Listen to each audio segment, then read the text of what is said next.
Salut les players, on se retrouve pour une nouvelle vidéo. Le Mali qui devait réagir après son faux pas contre le Ghana et qui n'arrive pas à faire mieux que match nul face à Madagascar. C'était en Afrique du Sud ce match. Anderson, est-ce que tu es chaud pour qu'on en parle? Bah écoute, je suis chaud, j'ai le sourire, mais ce que j'ai vu encore triste, cette équipe malienne qui n'y arrive plus, je ne comprends pas ce qui se passe, je suis chaud, peut-être que tu vas me donner les clés, peut-être que tu vas me dire les raisons du pourquoi, du comment cette équipe malienne n'arrive plus depuis la CAN.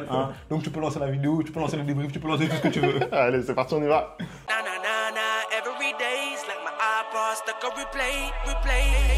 Allez, on commence tout de suite cette vidéo. Le Mali donc qui n'a pas réussi à gagner ce match face à Madagascar.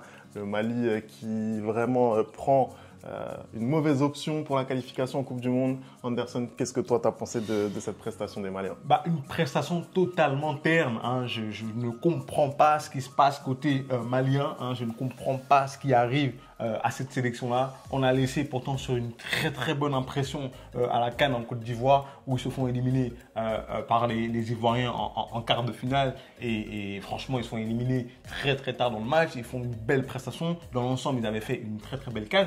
Mais depuis cette CAN-là, depuis que la CAN est passée, le Mali n'arrive plus. Le Mali est totalement largué. Là, tu l'as dit, ils ont concédé une défaite contre le Ghana qui n'est pas mieux non plus depuis la CAN. Donc déjà, c'était un séisme côté malien, cette équipe-là qui avait du mal. Là, aujourd'hui, pour aller à Madagascar, déjà, il y a des problèmes internes où apparemment, il n'y avait pas d'avion. C'était lié à des conditions climatiques ou je ne sais pas quoi. Finalement, je crois que Air Côte d'Ivoire leur a affrété un avion, ils ont pu voyager, diront merci à leurs collègues ivoiriens, même si les relations politiques ne sont pas très, ne sont pas très bonnes en ce moment. Cette équipe malienne, je ne comprends pas ce qui se passe, surtout que quand tu regardes la physionomie du match, Femi, tu vas nous dire dans un instant ce que tu en as pensé. Tu vois très vite que Madagascar se retrouve à 10 contre 11 très très vite dans le match. Donc du coup, tu te dis que le Mali va plier le match. Mais ce n'est pas le cas. Donc, j'ai envie de savoir, Femi, qu'est-ce qui s'est passé, toi qui as suivi cette rencontre au plus près? Écoute, c'était un match très curieux. On a vu le Mali qui a pris le jeu à son compte. Cette équipe malienne, d'ailleurs, qui était un petit peu amputée de ses principaux cadres, et notamment en défense, pas de Kiki Kouyaté, notamment, pas de Amari Traoré. C'est le capitaine courage de cette équipe malienne.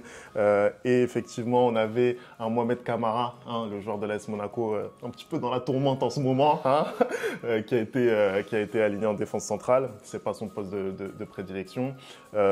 Et tout de suite, le Mali qui essaye de prendre le jeu à son compte durant le premier quart d'heure, qui a globalement maîtrisé les débats, surtout en première période, mais les meilleures occasions, tout de même les meilleures situations, elles sont arrivées de la part des Malgaches. Et pourquoi, de mon point de vue? Parce que il y avait une suffisance. Je suis désolé de le dire. Pour moi, en fait, quand tu joues pour une qualification en Coupe du Monde, tu dois montrer beaucoup plus d'agressivité et c'est pas du tout ce qu'on a vu de la part des Maliens.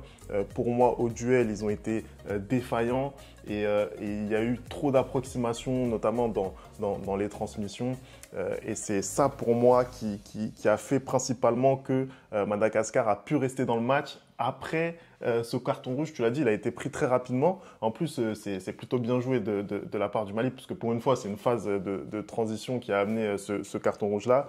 C'est El Bilal Touré qui part en profondeur dans le dos, l'ancien Rémois, le joueur de l'Atalanta, qui part dans le dos de la défense et qui se fait retenir vraiment d'une façon incroyable. Tu te demandes, mais en fait, ce qui m'a tué dans l'histoire, c'est que le Malgache trouve le moyen de protester. Non, mais c'est incroyable, c'est incroyable. Il le ceinture, c'est pas possible d'anéantir autant une occasion de but. Ça me fait un petit peu penser à ce qu'on a pu voir notamment en Ligue des Champions avec Araujo et Barcola. Tu le laisses aller au but en fait, tu le laisses faire son face-à-face. Il n'y a absolument rien qui te garantit qu'il va marquer. Et c'est vrai que là, tout de suite, tu mets du plomb dans l'aile dans ton équipe. Mais derrière, on a vu paradoxalement une équipe de Madagascar qui n'a pas coulé. Ça a été peut-être un petit peu plus dur pour eux de finir la première période, mais derrière, ils ont vraiment, je trouve, repris confiance. Et pour moi, sur l'ensemble du match, sincèrement, c'est eux qui ont eu les meilleures situations. Je trouve que voilà, ça a été vraiment un très bon match de leur part. Logiquement, ça a un petit peu baissé de pied physiquement, notamment lorsque en deuxième période, on a assisté côté malien aux entrées d'Adama Traoré et de Néné Dorgelès. Néné Dorgelès, l'Ivoirien de l'étape, j'ai envie de dire, qui est rentré notamment, qui a fait un petit peu mal. Mais globalement, pour moi, c'est insuffisant. On avait titularisé quand même Kamori Doumbia et Lassine Sinayoko, c'est les deux leaders offensifs de cette équipe. Donc voilà, il y avait quand même matière à remporter ce match. Ils ne l'ont pas fait. Kamori Doumbia, il a été buteur lors de ce rassemblement face au Ghana.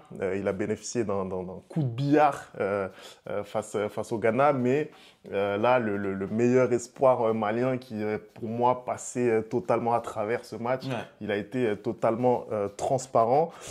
Et puis, Lassine Sinayoko, lui, qui a essayé dans son registre, sur son côté gauche, avec toujours beaucoup de physique, voilà, de dimension physique dans ce qu'il fait. Il s'est procuré une ou deux occasions, mais globalement, pour moi, c'est très insuffisant.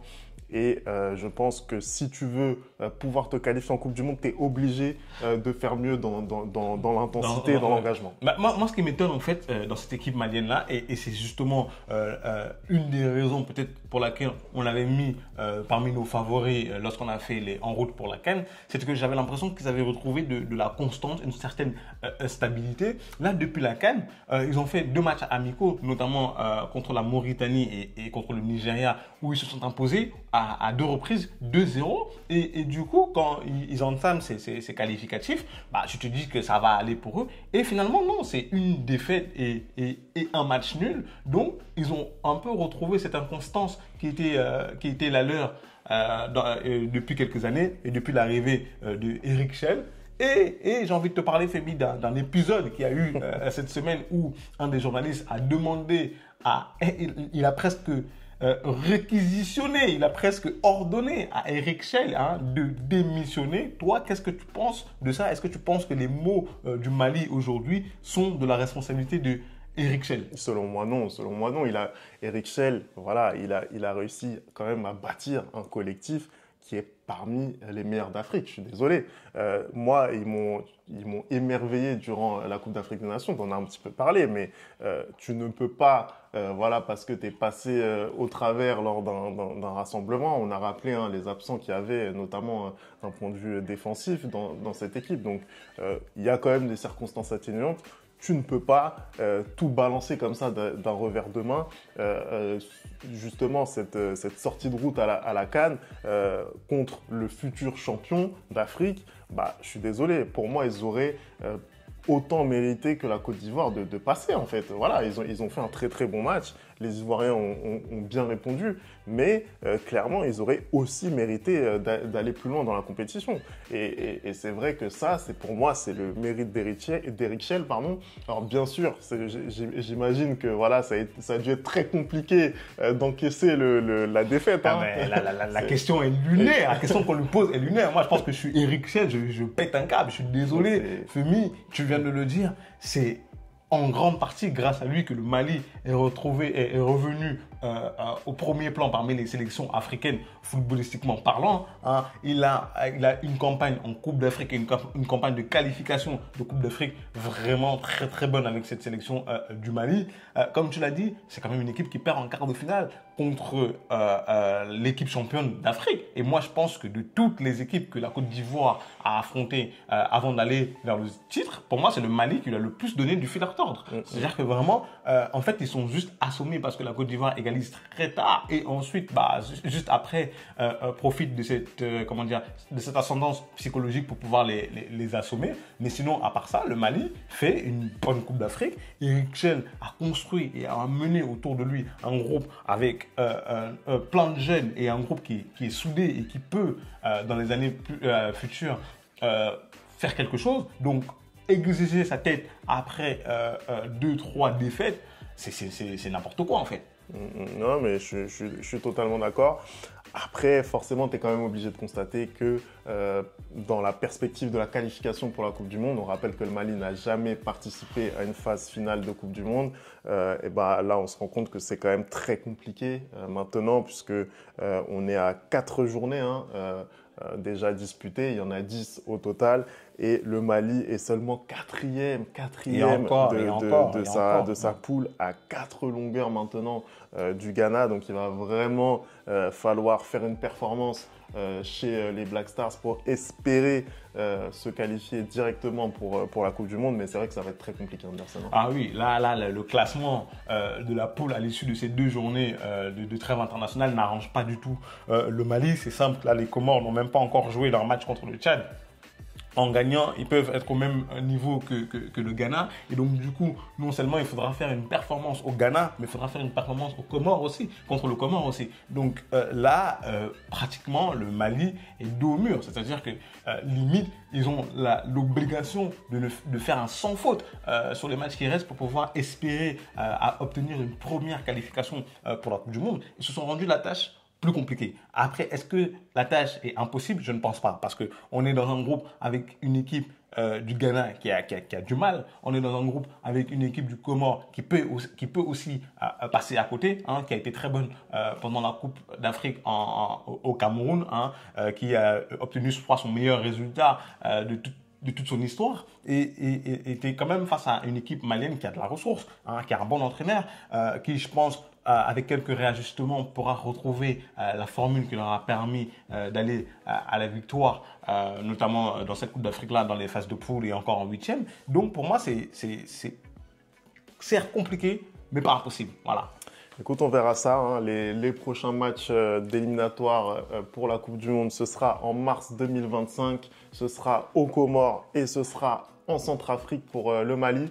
Merci d'avoir regardé cette vidéo. On n'oublie pas les bonnes habitudes, @lereplayfoot. Vous nous dites ce que vous avez pensé de la prestation malienne aujourd'hui. Et nous, on se retrouve très très vite pour une nouvelle vidéo. Ciao!